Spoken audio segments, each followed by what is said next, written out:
大家好，我是佳佳。之前我分享一则关于我以前住屋处的故事，结果呢，大家的讨论非常的热烈。还记得我跟大家说过，在那边呢，我发生过多起让我难忘的事件，对吧？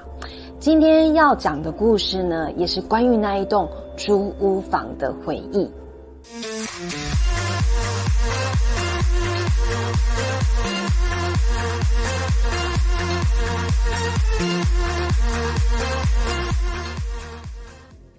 在之前的影片租屋房的腐烂味有详细的介绍到那栋房子的格局，所以呢，欢迎没有看过的朋友可以看一下那部影片的故事跟介绍。接下来要说的这个事件是发生在那部影片之后。在之前的影片当中我有提过呢，因为工作关系我通常都是下午出门，直到半夜才回家。然后我们那栋房子的楼梯是 N 字形来回上一个楼层，每半楼的墙壁上呢会有一个小小的壁灯，而且是黄色灯泡的那种，灯光不会很明亮。因为套房外面的灯呢，电费是整栋住户平均分摊，所以都要记得随手关灯，不然会被其他住户投诉，然后呢，我就会被房东念。1楼半的楼梯呢，因为大家都会经过，所以只有1楼半的壁灯晚上是不用关的。其他楼层的壁灯呢，只要上了楼之后呢，就要关掉。因此到了晚上只有1楼半的壁灯是亮的，其他楼层的壁灯就是要上了楼之后才能打开。因为我住在最顶楼4楼，所以回家前要做的事情就是开灯关灯，开灯关灯。因为1楼半的壁灯不用关，因此呢，我上2楼的时候开启2楼半的壁灯，这个开关的位置呢，就在每一个楼层的楼梯口右手边。所以当我爬上3楼的时候，开启3楼半的壁灯，因为是双向开关，接着呢就要关掉2楼半的壁灯，然后再走上4楼，开启4楼走廊的小灯。那么这个走廊的小灯呢，瓦数更小，真的就像小蜡烛的亮度一样。这个走廊的小灯位于我房间门跟楼梯口中间，灯泡呢是镶在天花板上面的，所以当我打开走廊小灯的时候，就要关掉3楼半的壁灯。接着呢，打开房间门之后，要进房间前呢，就要把这个楼梯的走廊小灯给关掉。我们1楼的楼梯口其实有一道门，但是呢，因为常年没有在锁，所以房东也没有给我们钥匙。在之前的影片当中呢，我曾经说过呢，这栋房子它是旧式的透天屋改造而成的小套房，所以每个房间的房间门就跟多数人家里的房间门一样，因此呢，安全性不是很好。由于1楼的门没有在关，也没有在锁，所以其实任何人都能上楼。而故事呢，也是发生在某一天的半夜，同样是我回家的时候。我记得那天也是凌晨2点到4点的时间。当我进入楼梯时呢，首先会先爬上1楼半。这1楼半的壁灯晚上是亮的，不用关，因为2楼的住户呢早睡早起，所以早上的时候2楼的住户呢就会把它关掉。因此我走到1楼半的时候，接下来就要转方向往2楼的方向走。结果呢，当我一转身要上楼的时候，就看到2楼的楼梯口上躺着一个人，他背对着我。当时我看到的时候，整个人真的是吓了一大跳，并且呢倒抽一口气，然后眼睛睁得大大的，傻傻的站在那边，真的是吓傻的感觉。为什么呢？你想想如果你半夜回家看到一个人躺在你家的楼梯口那边，你不会觉得错到吗？那我当时看到的时候，心里的第一个反应就是是人是鬼。然后第二个问题就是是活的还是死的？因为真的太可怕了，我就愣在那边，我也不知道我站了多久，只知道我家在楼上，我想要回家。因为那个人是横躺在楼梯口，事实上呢，他也只能横躺。因为我说过这个楼梯呢，还有这个走廊都非常的小，非常的窄，因此呢，他横躺在那边的时候，我也无法跨过他上楼，而且也不敢跨。不管呢，他是人是鬼，是死是活，我都不敢冒犯他。然后我就这样子呢，傻傻的站在那边观察他，因为他是背对着我，也就是他是侧躺在2楼走廊的楼梯口，脸是朝着房间门的方向，而我站在1楼半，所以呢，只能看到他的背部跟半个头部，因此他的脚是放在要往2楼半的楼梯口那边。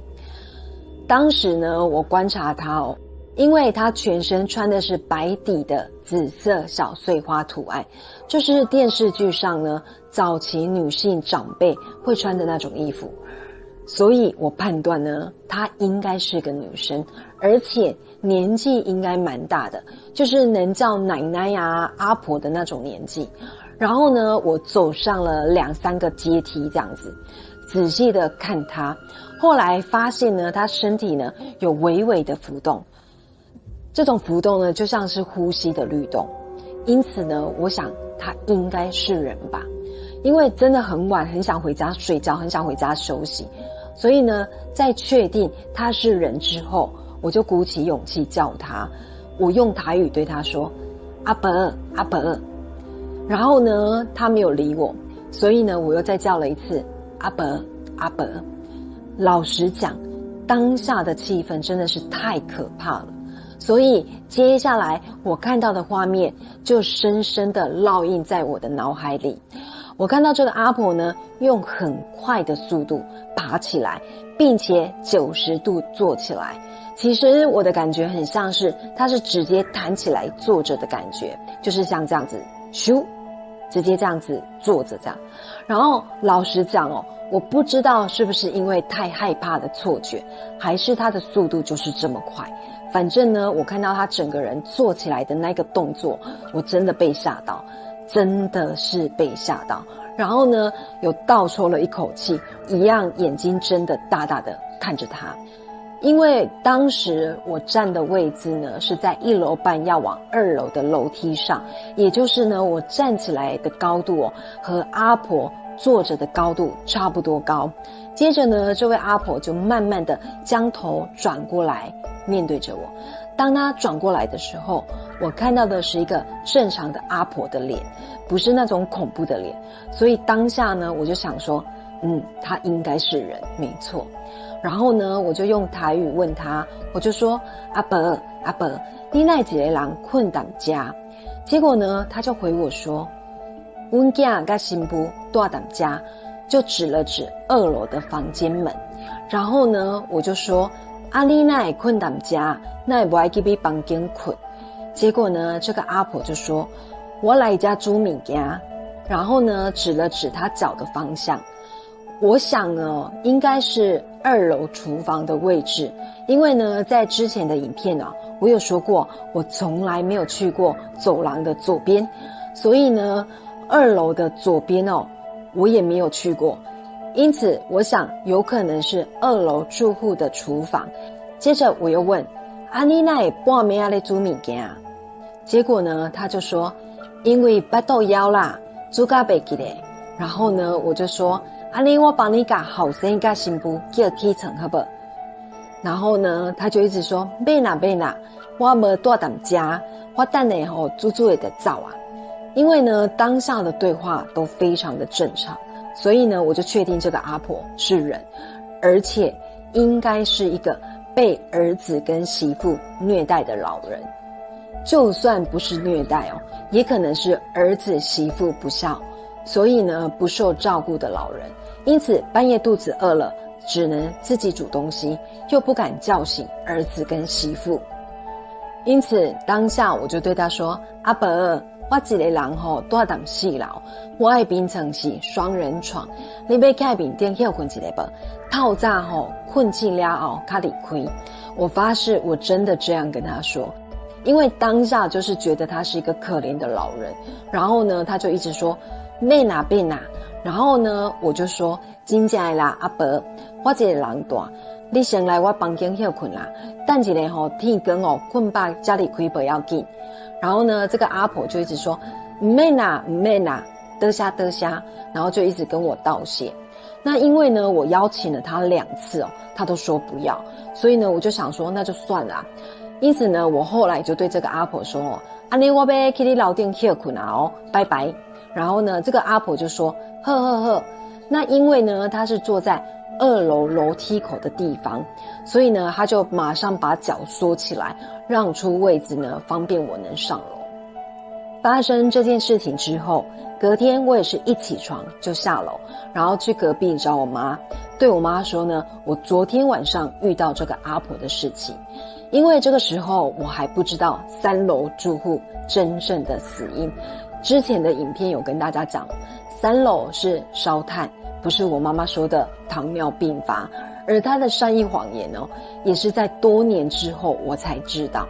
结果我妈一听我这么说，她就说我还记得2楼的厝边因妈妈没在呢。然后我就说还是女生的妈妈，就是媳妇的妈妈。结果我妈就说我还记得就是妈没在。然后我就说真的假的？但是我昨天真的看到一个阿婆呢睡在楼梯那边呢，而且呢她说她是2楼住户的妈妈然后呢我妈就说那她再去问问看好了。之后呢没几天我妈就跟我说真的有那个阿婆啦，好像是女方的妈妈，但是呢精神方面呢好像有点问题，所以2楼的住户呢都不太想理她。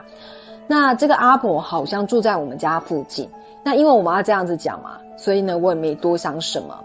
那直到多年之后我听我妈跟我老爸的对话，他们说3楼房间的事，也就是3楼住户烧炭离世，但灵魂还留在那边。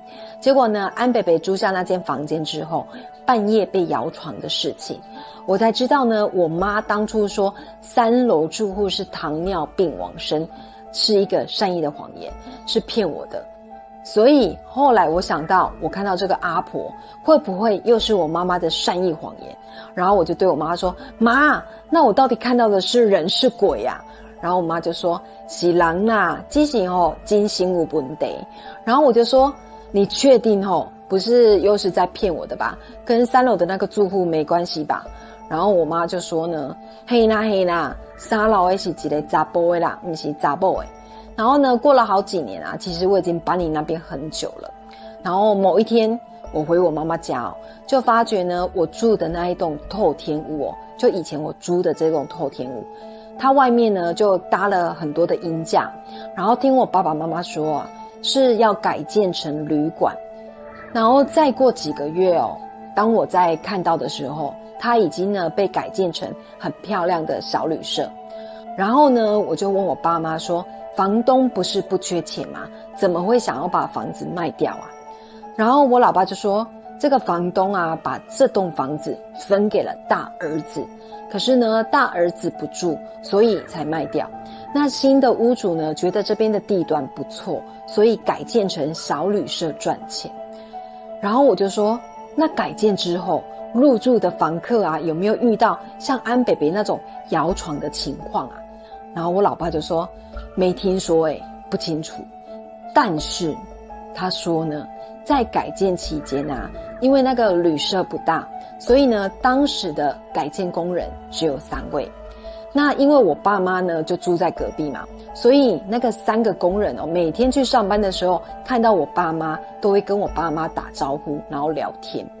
有一天呢在施工的时候，这个工人呢就跟我爸妈在聊天，其中一个工人就说呢在施工前他有提醒屋主一定要准备金纸烧香拜拜，然后屋主呢就跟他说好，他会处理。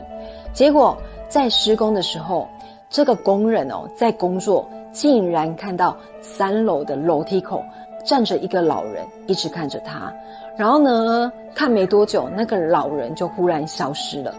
因为当时那个整栋楼全部搭满了鹰架跟防护网，就是正在改建当中，所以绝对不可能有其他的人出现在那边。因此呢，他就马上打电话联络屋主，然后并且询问他说，你们有拜拜吗？然后屋主就说有啊。接下来呢，这个工人就说，你们拜的方式应该有问题，不对，要重新拜一次。后来呢，新的屋主又准备了贡品跟金纸，重新祭拜了一次。之后我听我老爸这样子讲，我又去问我妈一次说那个阿婆的事情，结果我妈就说没记得啦，她过会代志。其实我真的觉得我妈妈挺擅长选择性失忆。好，今天的故事呢就说到这里，谢谢大家的收看。还没有订阅我的朋友，记得呢帮佳佳按下订阅跟分享哦。还有别忘了开启小铃铛提醒，因为您的善良举动会给我很大的支持跟鼓励。你们的订阅、收看、留言跟分享都是我持续的动力。也欢迎大家追踪脸书跟 IG 帮佳佳冲冲人气哦。再一次谢谢您听完我的故事，我们下周见，拜拜。